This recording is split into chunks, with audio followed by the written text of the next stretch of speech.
بسم الله الرحمن الرحيم.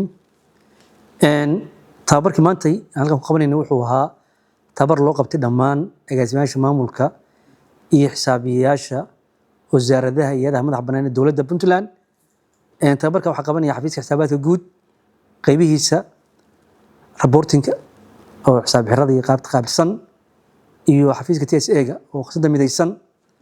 waxaa nala shaqaynayay oo arrintan nala waday qayb ka ahaa tababarka xafiiska emiska oo madaxdiisa iyo shaqaalahoodii wada joogay qaarkood. Tababarka waxaa la rabay in lagu saxo khaladaad jiray oo maaragtay baaritaankii xisaab xirkii sanadkii dhaweyto wixii la arkay oo khalada in la saxo. Marka tababarkan waxaa ka horreeyay tababar xafiiska xisaabiyaha guud uu u diray shaqaale xafiiska ka tirsan gobollada oo muddo dhowr iyo 10 beri ah ay ku maqnayeen tababar soo siinayeen. haddana waxaa la soo gaaray in la siiyo maaragtay wasaaradaha iyo hay'adaha. waxay ugu tababareen waxaa kamid ahaa kow systemka usoo xariisan lahaayeen dakhliga ka soo gala oo systemka ugu shubi lahaayeen oo arrintaas ay runku cusub ay tahay iyo qaabkii ay warbixinada u diyaarsan lahaayeen iyo kharashaadka guud oo jiraan systemka ula falgeli lahaayeen iyo in qaybaha ka maqan systemka wasaaradaha qaarka aan isticmaalin ay isticmaalaan.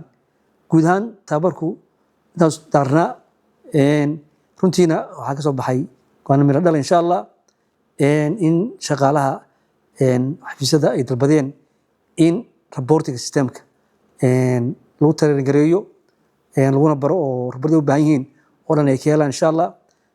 xafiiskaas ayaa u ballan qaaday arrintaas oo in loo tababaro shaqaalaha wixii kaloo dhiman oo arrin loo baahan yahayna inaanu diyaarin insha allah.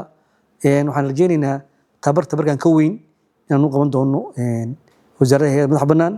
waxay kaloo oo dalbadeen wasaaraduhu in qof IT ah oo qaabilsan arrimahaas laanu tababarno IT ah oo la shaqeeya xafiiska emiska si ay uga maarmaan maaragtay mar walba in ay halkan yimaadaan inaan halkan ugu tababarno.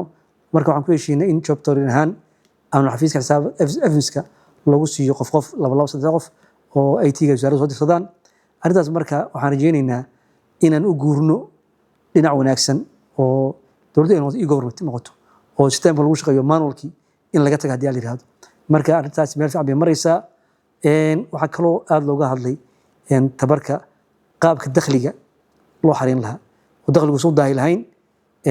wasaaraduhu dakhliyo badan bay soo saaraan oo qayb dakhli ka yihiin kharashaadka oo dhan cashuur bay ka qaadaan ama deeqaha la siiyo oo soo gala wadanka qaybtooda ay ku soo aadaayaka lacagaha baxaya kharashaadka cashuur bay ku wajibtaa cashuurta ka qaadaan.